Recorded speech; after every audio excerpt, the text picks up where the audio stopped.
Welcome back to the Got a World to See podcast.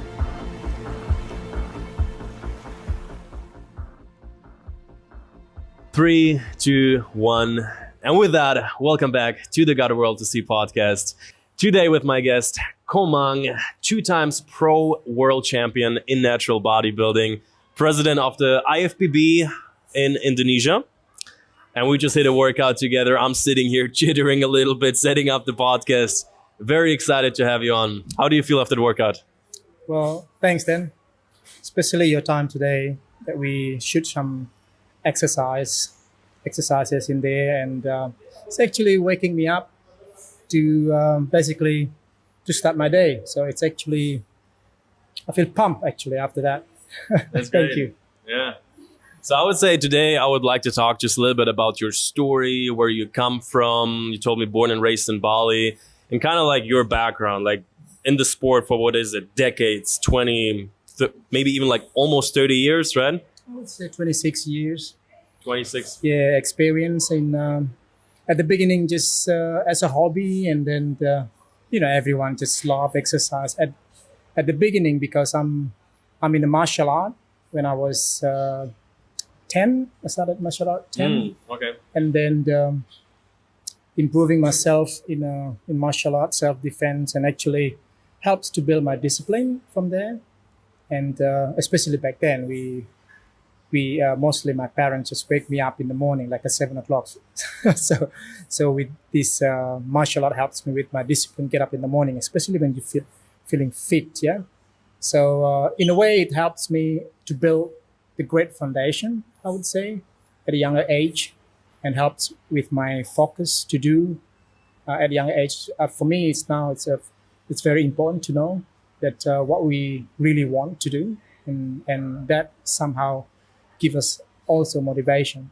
So from the martial art and then serious into bodybuilding. And it's funny because in the past with the martial art, my sensei encouraged me to combine with weight training, actually to give us strength, to build my strength. And then I did that, and it's just, it's addictive. It's a bodybuilding. It's kind of like addiction. So What would you say? What is it about it? Is it the way you feel, the way you look? that's right. It's actually you feel pumped after the exercise, Alive. right? Yeah. So you feel like, wow, you've done something. You feel like something, your blood rushing around inside, and you feel that the heart rate up, and you feel like good. And especially after you do it quite sometimes, you see the difference. Your body composition, you look, looking nice, yeah. So it's just something that gives you a motivation to do it again. That's what I see as an addiction, but it's a positive addiction, I would say. Yeah. Sure.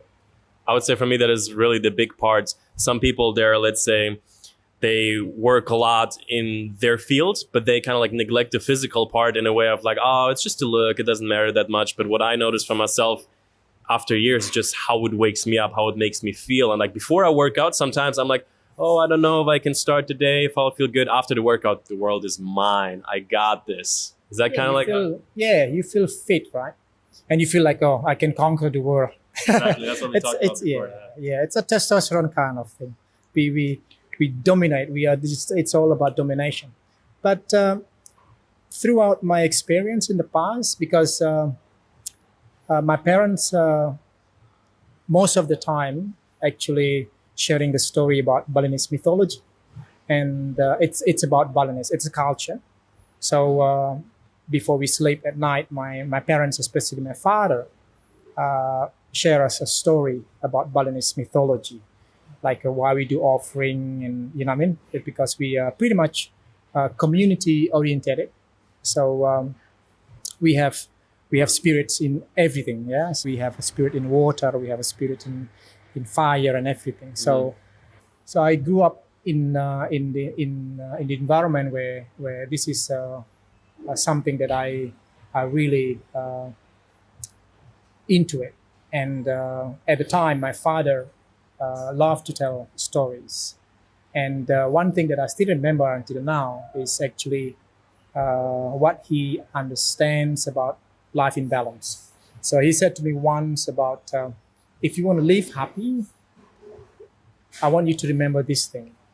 And until now, it's still in my head. How long was that? Was already 40 years.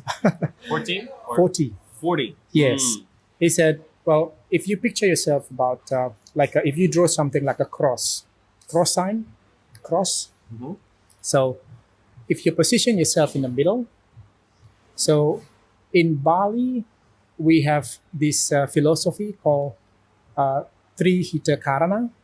So we maintain the harmony between human and human and the nature, human and the universe.